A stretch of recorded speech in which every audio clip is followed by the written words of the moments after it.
Dentro de nuestro curso de Proyecto Integrador 2, vamos en este momento a dar inicio a la siguiente unidad, la número 4, que sería la última correspondiente a nuestro sílabo. Fíjense que allí nosotros vamos a estar hablando fundamentalmente acerca del plan de pruebas y la finalización del proyecto. Por eso fue que no les quise profundizar mucho anteriormente con esa parte de los casos de prueba, porque va a ser más detallada en esta unidad. Simplemente allá la vimos de manera introductoria. Nuestro primer tema acerca de esta unidad sería plan de pruebas y calidad del software. Vamos a hablar entonces primeramente acerca de ciertos estándares relacionados con la calidad. Aquí surgen tres definiciones básicas que ya ustedes deben conocer bastante bien.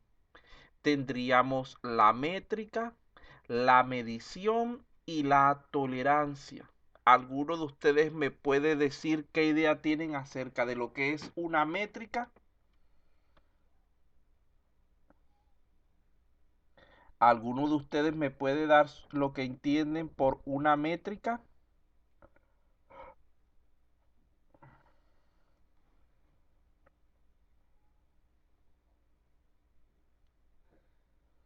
Señor Aguilar Vázquez, ¿podría decirme qué entiende usted por una métrica? Ajá, dígame, señor Tineo.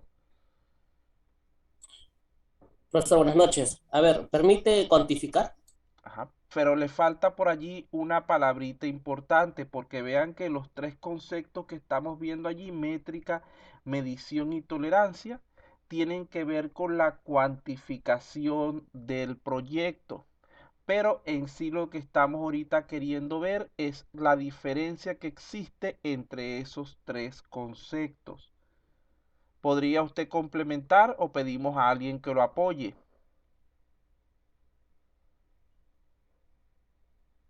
Está diciendo lo que nos permite analizar, pero ¿qué es los tres nos van a permitir analizar? Vamos a llevarlo aquí a términos sencillos. La métrica es ese valor de referencia, ese valor ideal que tomamos como punto de comparación. La medición es el valor real que se toma del sistema en un momento determinado. Y la tolerancia es el rango de variación que se permite de la medición con respecto a la métrica. ¿Entienden esos tres conceptos? Repito, la métrica es un punto de referencia, es decir, un valor ideal. Supongamos que yo voy a estudiar un proceso que tiene que ver con voltaje. Entonces, para ese proceso, supongamos que yo establezco una métrica de 5 voltios. Ese es el valor ideal, el valor que nosotros quisiéramos que tuviera nuestro sistema. La medición es el valor real que se toma en algún instante de tiempo, es decir, un valor real respecto al tiempo t. Allí estaríamos hablando de ese valor puntual que nosotros tomamos en cierto momento. Por ejemplo, supongamos que vamos a medir nuestro sistema y cuando tomamos esa medida decimos que no tiene 5, que tiene 4,8 en ese momento específico. Y en otro momento volvemos a medir, puede tener 5. Y si lo medimos en un tercer momento, podría tener 6,4. Es decir, ese valor de la medición, a diferencia de la métrica, no es fijo, sino que puede ir variando con el tiempo dependiendo del sistema. ¿Por qué varía ese valor? Por las diferentes condiciones internas y externas que pueden afectar a nuestro sistema. Cuando hablamos, por ejemplo, de condiciones internas, si estamos hablando ahí de un aparato eléctrico, puede que haya desgaste en algún componente o cualquier otra situación similar. Cuando hablamos de condiciones externas, puede hablarse, por ejemplo, los efectos del clima, de la humedad, etcétera, que pueden hacer que esa medición, ese valor real cambie en algún momento. Debemos nosotros también ser conscientes de que normalmente esos valores del sistema van a ser bastante cambiantes, no van a estar nunca o muy pocas veces van a ser exactamente iguales a la métrica. Es por ello que surge la necesidad de establecer un rango de tolerancia, porque si no, la mayoría de nuestros intentos o mediciones tendrían que ser descartados, porque si evaluamos solamente en base a métrica y mediciones, tenemos que obtener valores iguales. En cambio, si añadimos una tolerancia, estaríamos estableciendo un rango. Vamos a suponer que nuestro rango pudiera ser más o menos 1 del valor de la métrica. Vamos a llamar a esta M mayúscula y a esta M minúscula. Y esta T de tolerancia en mayúscula y T de tiempo en minúscula. Entonces, nuestra medición tiene que ser más o menos 1 del valor de la métrica para poder ser aceptada. En ese caso, nuestro rango, vamos a colocar aquí la palabra rango, nuestro rango válido estaría entre 4 y 6. Por lo tanto, habría mucho mayor probabilidad de obtener valores válidos. Por ejemplo, en este caso, el 4,8 ahora sí pertenece al conjunto válido. El 5, claro, porque es la misma métrica, pero el 6,4 sigue estando fuera de rango, por lo tanto es un valor no válido. ¿Entienden ahora sí la diferencia entre estos tres conceptos? Esto siempre lo pregunto en el examen, así que entiendan bien esos conceptos. ¿Les quedaron claro el significado, la diferencia que existe entre estos tres conceptos, métrica, medición y tolerancia? ¿Están despiertos? Profesor, disculpe, ¿puede volver a dictar el concepto de tolerancia? Tolerancia es el rango de variación permisible de la medición respecto a la métrica. Eso es en pocas palabras. Vamos aquí a pedirle para aclarar un poco más al señor Anthony Acosta, por favor que lea lo que está en pantalla. Buenas noches. Una Bueno, métrica indica la manera en que el proceso de control de calidad evaluará el sistema en base a los valores medidos dentro de los rangos de tolerancia establecidos a fin de tomar decisiones asertivas. muy bien, fíjense que allí estamos viendo una relación bastante clara entre esos elementos. Aquí nos dice que ya este color no, que la métrica es un elemento fundamental para lo que es el proceso de control de la calidad, el cual se utiliza para evaluar el sistema. ¿Cómo se evalúa el sistema? En base a unos valores medidos. Ahí tenemos la medición, los cuales deben estar dentro de rangos de tolerancia que ya hemos establecido. ¿Y para qué todo esto? Para poder tomar las mejores decisiones posibles. Esto hay que tenerlo claro porque cuando hablamos de calidad, estos tres conceptos es imprescindible que sean comprendidos adecuadamente.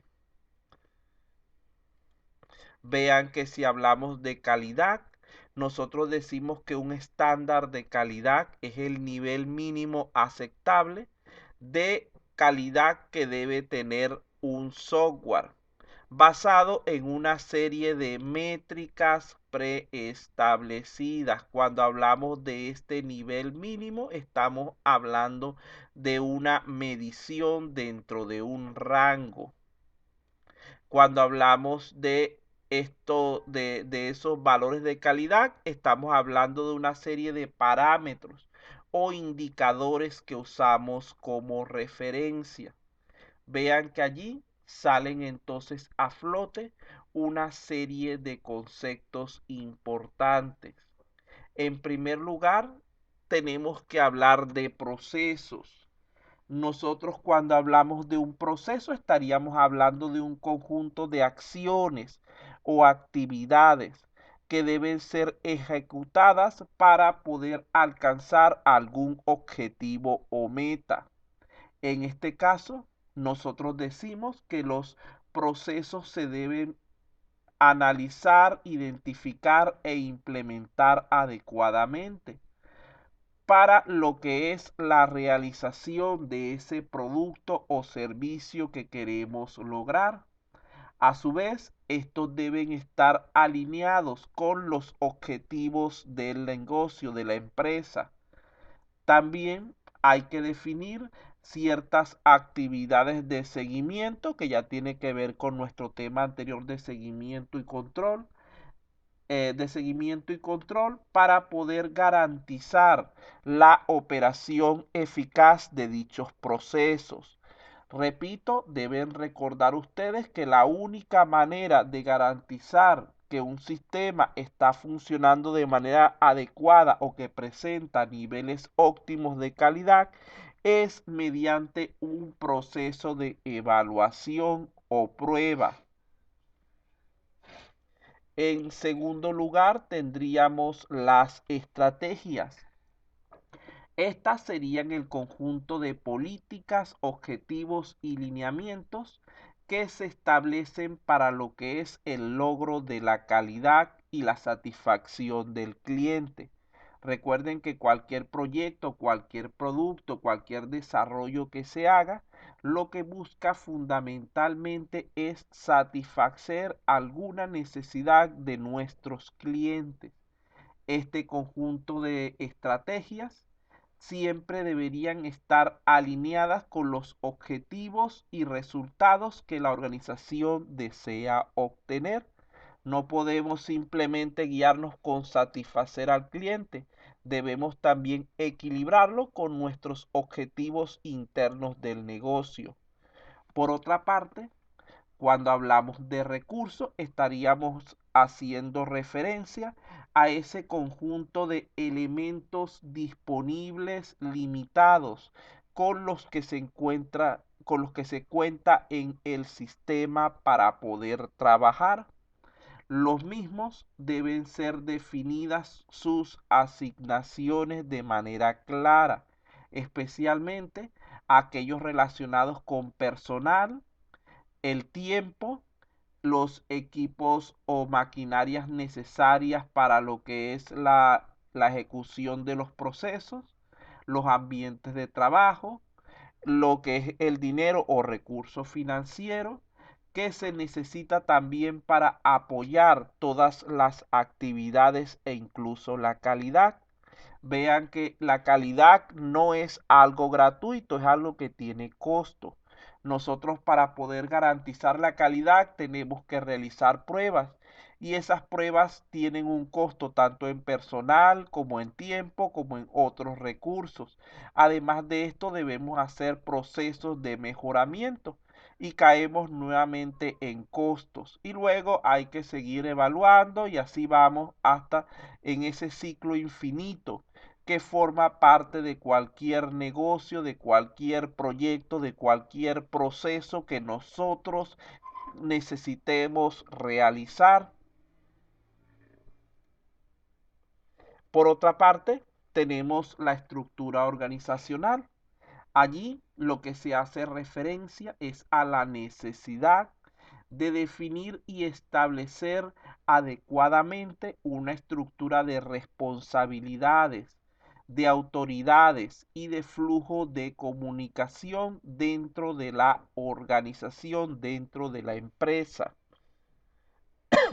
Saber quién se va a encargar de qué, cuáles son las jerarquías, etcétera.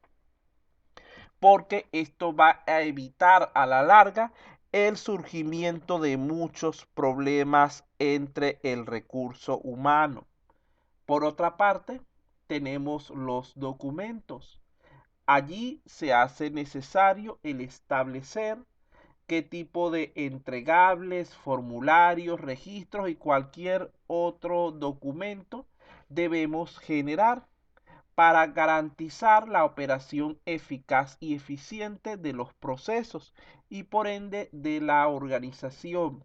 Vean que estos documentos, en este caso, sirven como evidencia de lo que estamos haciendo, bien sea del avance de nuestro desarrollo de software, del funcionamiento del sistema, etcétera. Sobre todo son de gran utilidad cuando estamos hablando de productos intangibles como es el software. En el caso de productos, sí, serían los entregables. Aparte de, claro, aparte de los entregables, aparte de documentos, entrarían también los prototipos. Pero los documentos en este caso son un tipo de entregable. Ahí entra que si lista de requerimientos, que si casos de prueba, etcétera. Todo ese tipo de cosas que uno tiene que ir entregando a medida que avanza con el proyecto. Acta de constitución, eh, acta de aceptación y cierre del proyecto, todo ese tipo de formatos que hay que ir llenando para poder ir verificando que se cumplió con lo que se quería. Por otra parte, cuando estamos en el desarrollo de proyectos y estamos pensando en la calidad, debemos tener en cuenta tres elementos importantes. En primer lugar, estaría la satisfacción del cliente. Vean que ese es el primero y más importante de los objetivos que debería tener cualquier organización, ya que la idea es ser capaces de desarrollar y entregar un software confiable a tiempo y apegado a lo que es el presupuesto acordado con el cliente para nuestro caso que estamos planteando como proyectos de desarrollo de software. La competencia. Recuerden que las organizaciones siempre van a tener en su entorno otras que van a realizar el mismo tipo de actividades, que van a ser su competencia. Por lo cual, lo más adecuado es buscar el uso de normas, estándares o modelos que puedan ayudarnos a alcanzar esa meta de la calidad de la mejor manera. Y además de esto, innovar en cuanto a soluciones que puedan brindarnos ventajas de tipo competitivas frente a los otros negocios del área. Por otro lado, hay que tomar conciencia y responsabilidad de las consecuencias que un defecto en nuestro producto podría ocasionar. Fíjense que a pesar de que nosotros hablamos en desarrollo de software, muchas veces lo vemos como algo, o sea, como que las consecuencias no van a ser importantes, sí pueden llegar a serlo. Por ejemplo, imagínense el costo que podría tener para la empresa Amazon si su base de datos se paraliza por cierto periodo, por un día. Las pérdidas podrían ser millonarias.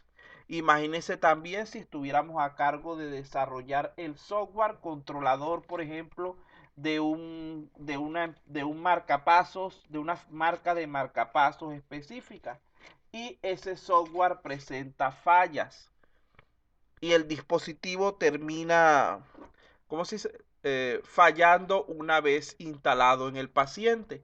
podríamos tener en nuestras manos como consecuencia la pérdida de múltiples vidas humanas. También puede pasar esto con el controlador de un avión, con el software de controlador de una planta de energía, etcétera.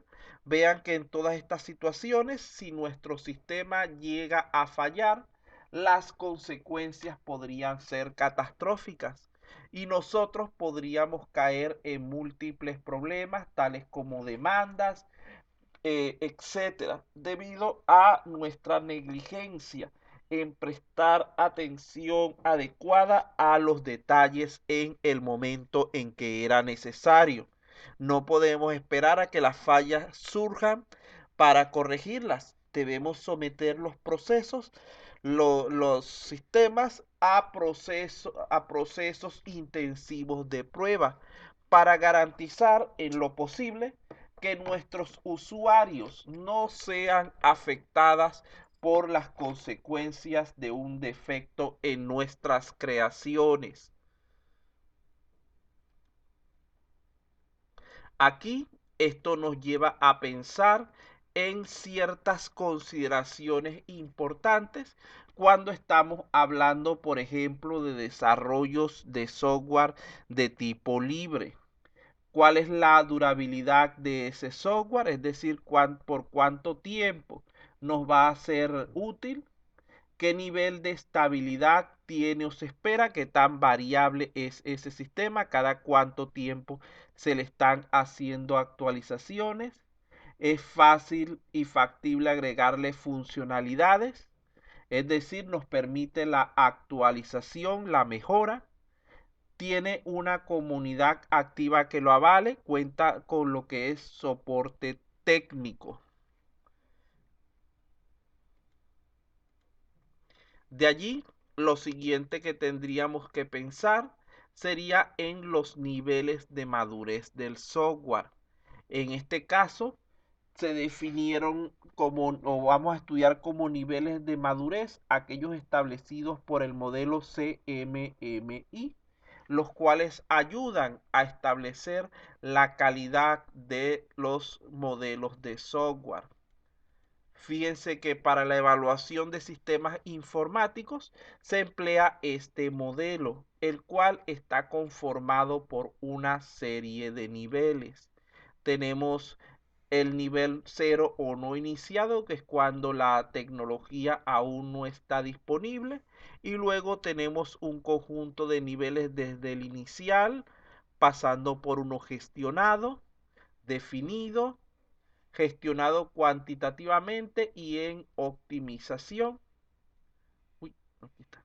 Cuando hablamos del nivel 1 o inicial, ese es el estado primario en lo que es la evolución de las organizaciones que desarrollan software. De allí existe una definición amplia respecto a que en este nivel se encuentran todas las empresas que no logran implementar adecuadamente las prácticas básicas de gestión de proyectos e ingeniería de software, las cuales los podrían llevar a pasar al nivel 2 o superior. En el nivel 2, también denominado gestionado o repetible, se encuentran aquellas empresas en las que ya existe planificación y seguimiento de proyectos y está implementada la gestión de los mismos. Este nivel contiene ciertos procesos que hacen repetible su utilización mediante técnicas establecidas a través de la ingeniería de software. En el tercer nivel, denominado definido, se documentan y normalizan los procesos a nivel organizativo. Las claves de este nivel serían la gestión de los requisitos, la planificación de proyectos y su seguimiento a través de toda la organización. En el cuarto nivel, denominado medible o gestionado cuantitativamente, se pone énfasis en lo que es la calidad del proceso y del producto. Este nivel lo alcanzan aquellas empresas que logran ser capaces de medir el estado de sus proyectos y de utilizar esta información para introducir los cambios y correcciones necesarias. El quinto y último nivel, llamado en optimización o de mejora continua, es un proceso donde se va haciendo lo que es la mejora continua, pues en áreas claves de lo que es el proyecto. Incluye, por ejemplo, la prevención de defectos, la administración de cambios tecnológicos, la gestión de cambios en los procesos. En este caso, la calidad ya es planificada y confiable. Entonces, allí tendríamos lo que serían los niveles del modelo CMMI en pocas palabras. Luego de allí tenemos que hablar entonces de las pruebas de calidad. Vean que para garantizar el aseguramiento de la calidad, como ya les había dicho antes, en cada etapa del desarrollo de software se deben aplicar diferentes tipos de pruebas. En este punto, nosotros vamos a estudiar específicamente las pruebas de confiabilidad, aunque existen muchas otras clasificaciones, dentro de las cuales nos vamos a enfocar en aquellas vinculadas con lo que es la funcionalidad del sistema. Lo primero que tenemos que pensar es en la aplicabilidad de las pruebas de software. Recordemos entonces que, como ya se había dicho, existen diversos tipos de pruebas aplicables al desarrollo de software, de acuerdo a cada proyecto. En un mundo ideal, lo más adecuado sería aplicar siempre todos los tipos de prueba a cada proyecto. Sin embargo, en la práctica esto es imposible normalmente, por lo que hay que seleccionar de acuerdo al tipo y características del proyecto cuáles son las pruebas más adecuadas a ser aplicadas. De allí que debemos también pensar que todos los tipos de prueba podrían aplicarse en las etapas del desarrollo de software, pero no es obligatorio aplicarlas en su totalidad, dado que dicha ejecución va a depender de ciertos factores clave. Tenemos, por ejemplo, el marco de referencia aplicado. No es lo mismo probar un sistema, por ejemplo, para una clínica que uno para un colegio o que uno para una tienda. Vean que el marco de referencia, el tipo de negocio al cual está destinado ese software es diferente. Por lo tanto, sus objetivos y las pruebas que se deberían aplicar también van a ser diferentes. Tenemos también el tipo de software. No es lo mismo probar un software de tipo transaccional que uno gerencial, un juego, una aplicación multimedia o una aplicación de inteligencia artificial. Cada una tiene sus propias características particulares y por lo tanto va a ser probada de manera diferente. Por otra parte, también hay que tomar en cuenta en muchos casos la disponibilidad de especialistas, tanto en lo que es el negocio como lo que es en sistemas, que puedan aplicar dichas pruebas y también los que se dedican a su diseño. Tenemos también que tener en cuenta la cultura del grupo de desarrollo. Fíjense que a veces esto influye bastante porque el equipo de desarrollo se puede acostumbrar a aplicar ciertas pruebas específicas y como son las que más conocen, las que más dominan, las que más fácil les resultan de aplicar, terminan utilizando esas pruebas específicas. Tenemos el presupuesto asignado al proyecto. Recordemos que la realización de pruebas implica costos, tanto para su diseño como para su aplicación y análisis. Por lo tanto, Muchas veces, cuando el presupuesto no es suficiente, este es uno de los elementos que termina cortándose, lo cual a mi criterio es un grave error, porque a veces por no probar a tiempo ciertos elementos terminamos teniendo problemas graves posteriormente. El ambiente de pruebas. No es lo mismo probar un sistema en un laboratorio donde existen condiciones ideales, condiciones controladas y no se verían afectados por ciertos factores externos, mientras que en el ambiente laboral, en el ambiente real, sí habría que tomar en consideración dichas características. Finalmente tenemos la disponibilidad de tiempo. Aquí sucede de manera muy similar a lo que es el presupuesto. Recuerden que cuando estamos desarrollando una solución de software, muchas veces nos quedamos cortos con el tiempo que tenemos disponible.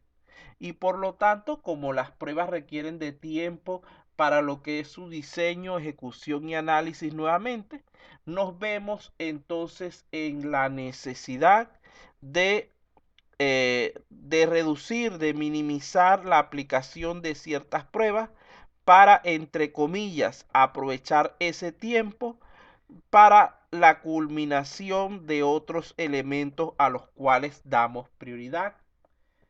Esta serie de factores o características van a depender de cada proyecto en particular.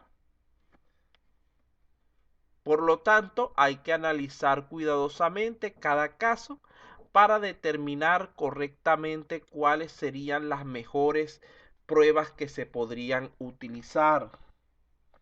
De allí que nosotros en este curso, en esta unidad, nos vamos a limitar a enfocarnos solo en las pruebas de confiabilidad, como ya se dijo antes, dentro de las cuales vamos a estar viendo con mayor detalle lo que es la parte de funcionalidad del sistema, su capacidad para soportar situaciones de estrés y otros por el estilo. Esto nos hace necesario el plantear ciertos conceptos importantes. Tenemos en primer lugar el concepto de confiabilidad. Vean que en este caso, dicho término se refiere al nivel de precisión con el que una aplicación proporciona sin errores los servicios que se establecieron en sus especificaciones originales, así como también su capacidad para funcionar de manera continua a lo largo del tiempo y de recuperarse en caso de una falla. Fíjense que esto nos lleva a pensar en ciertos factores de diseño que favorecen lo que es la confiabilidad. En primer lugar, nuestros sistemas debemos tratar de que sean completos, es decir, de que incluyan todas aquellas funciones o requerimientos que fueron establecidos para su desarrollo. Si nos solicitaron que hiciera 10 tareas diferentes, esas 10 tareas deberían estar presentes. Allí podríamos hablar de un sistema completo. En segundo lugar, que sea correcto. Allí estamos hablando del hecho que no basta con que todas las funciones que nos solicitaron estén presentes en el sistema, sino que también es necesario que las mismas funcionen adecuadamente. Entonces, allí estaríamos hablando, repito, completo es que tenga todas las funciones que se nos solicitaron. Correcto es que cada una de esas funciones trabaje adecuadamente. Además de esto, el sistema debe ser estable, es decir, el tiempo de funcionamiento de la aplicación antes de que se produzca algún error debe ser el máximo posible y debe ser también, a veces continuo, pero debe ser estable en caso de cualquier tipo de uso en el estable, siempre debería proporcionar las mismas respuestas ante las mismas entradas. Debe ser robusto. Esto implica que debe ser posible para el sistema recuperarse adecuadamente luego de haber sufrido cualquier tipo de falla. Debe ser trazable. Deben existir adecuados controles respecto a la detección de fallas y la verificación de los requerimientos. De allí que existen muchas formas de clasificar las pruebas, pero para este curso vamos a utilizar un criterio basado en el modelo general del ciclo de vida de las pruebas de software, según el cual utilizaremos 4 tipos de pruebas de confiabilidad,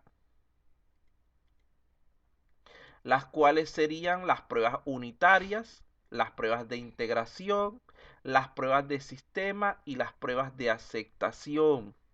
Estas se deben aplicar siempre de manera secuencial, es decir, debo aplicar primero mis pruebas unitarias, después las de integración, después las de sistema y por último las de aceptación. No puedo cambiar ese orden y tampoco debería omitir ninguna de ellas.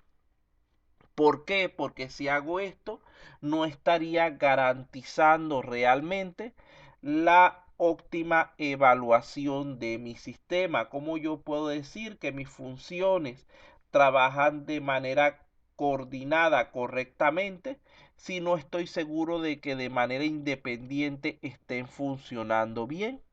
Podría ser que lo que yo pienso que es una falla de integración en ese caso sea una falla de tipo unitario, una falla que pertenezca a algún componente específico y no a la unión de los dos componentes.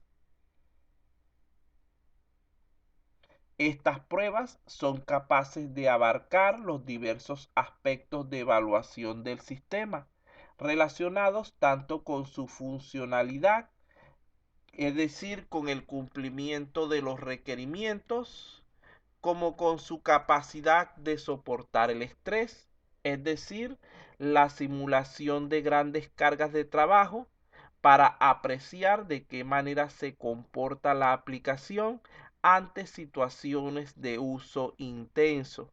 Y también podemos incluir allí la robustez, es decir, su capacidad para recuperarse luego de una falla inesperada. Vamos a ver entonces ahora estas pruebas de confiabilidad desde varios puntos de vista. En primer lugar, vamos a verlas desde lo que es su entorno de ejecución. Fíjense que de acuerdo con el avance del proyecto, las pruebas de confiabilidad son ejecutadas en su mayoría en entornos de tipo dinámico, aunque la excepción serían las pruebas unitarias, las cuales también pueden ser realizadas de forma estática, mediante revisión de documentos y otros elementos por el estilo. Pero esta no es la forma principal de aplicarla, sino que normalmente se busca hacer estas pruebas de manera dinámica todas. Pero aquí lo tenemos. Todas se realizan de manera dinámica, pero la prueba de unitaria tiene además un componente de tipo estático. Por otra parte, debemos recordar también las fases del modelo RUC como una metodología de trabajo estandarizada, las cuales eran inicio, elaboración, construcción y despliegue. O transición, perdón, pues siempre digo despliegue por el dibujo. Entonces, estas fases del modelo RUC nos van a permitir también ubicar nuestras pruebas de confiabilidad dentro de dichas fases. Por ejemplo, aquí tenemos esa referencia.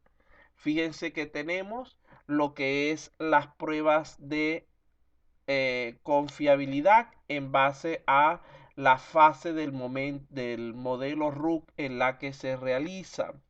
Todas están vinculadas especialmente con lo que es la fase de construcción, porque recordemos que allí es donde realmente contamos con los modelos, con los prototipos que necesitamos para hacer nuestra evaluación dinámica. Pero las pruebas unitarias están relacionadas también con la fase de modelado, la fase de elaboración, porque nosotros podemos probar ciertos elementos estáticos, tales como diagramas y otros por el estilo. E inclusive nosotros podemos ubicar las pruebas de aceptación dentro de la fase de transición o despliegue, porque es en ese momento donde realmente nosotros vamos a aplicar dicha prueba, más que en la fase de construcción. Se pueden hacer versiones iniciales, pero nos interesa en la fase de transición. De allí que podemos ubicar entonces nuestras diferentes pruebas de confiabilidad dentro de lo que es el modelo RUC.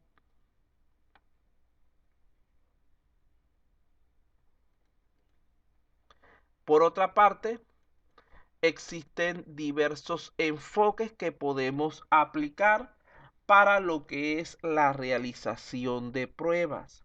Fíjense que podemos clasificarlo en dos enfoques básicos, uno a nivel de usuario y uno a nivel de desarrollador. En este caso, cuando hablamos del nivel de usuario, estaríamos hablando de pruebas de caja negra, las cuales tienen un mayor nivel de abstracción al ocultar los detalles de cómo se realizan internamente los procesos, limitándose solamente a solicitar entradas y presentar las salidas correspondientes. Es decir, estas trabajan únicamente con elementos de tipo externo. Por otra parte, cuando hablamos del enfoque del desarrollador, estaríamos haciendo referencia a pruebas de caja blanca, las cuales tienen un enfoque de tipo interno, ya que nos muestran en detalle cómo funcionan los procesos, siendo atribuidas entonces este tipo de pruebas de caja blanca a lo que es el desarrollador. Entonces vamos a ver, de acuerdo a estos enfoques de diseño, cómo podríamos nosotros distribuir nuestras pruebas de confiabilidad. Aquí lo tenemos. Vean que en este caso las dos primeras están diseñadas para lo que es el desarrollador, siendo ejecutadas solamente por él. Por eso es que las coloqué de color azul. Mientras que las dos últimas están diseñadas para lo que es el usuario, donde la prueba de aceptación es realizada exclusivamente por el usuario, pero la prueba de sistema es realizada tanto por el usuario como por el desarrollador.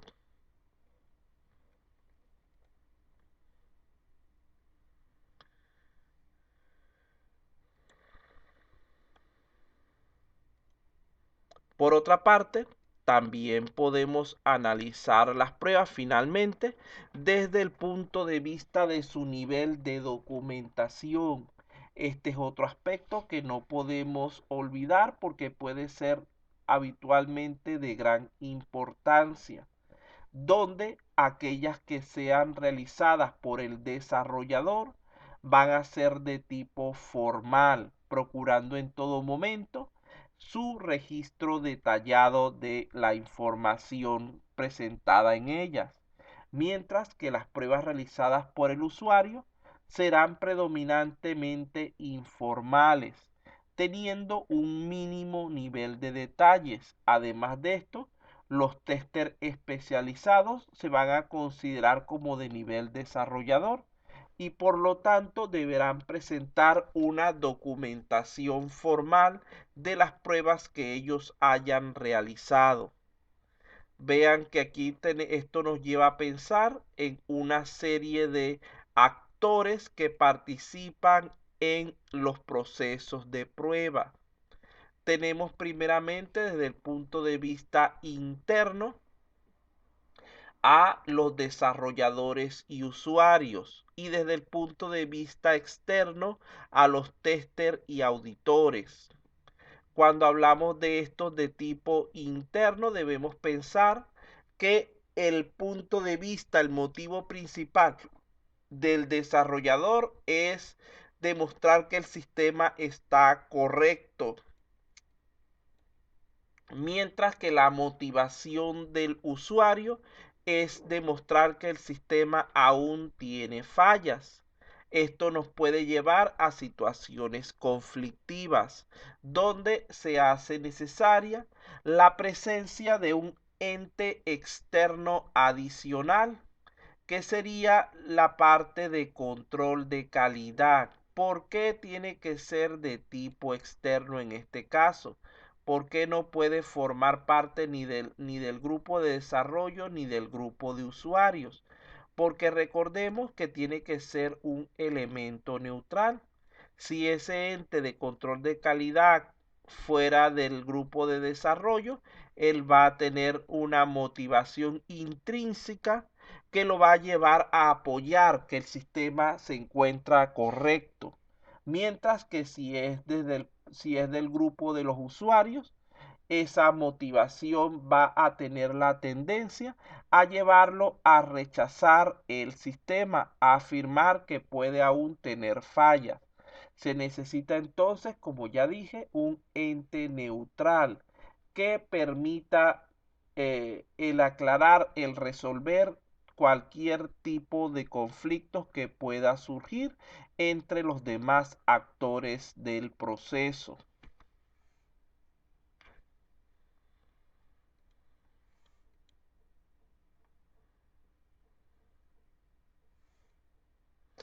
Ahora que hemos analizado ya lo que es las pruebas de confiabilidad de manera global o generalizada, podemos proceder a andar un poco más en los detalles particulares de cada una de ellas de manera específica.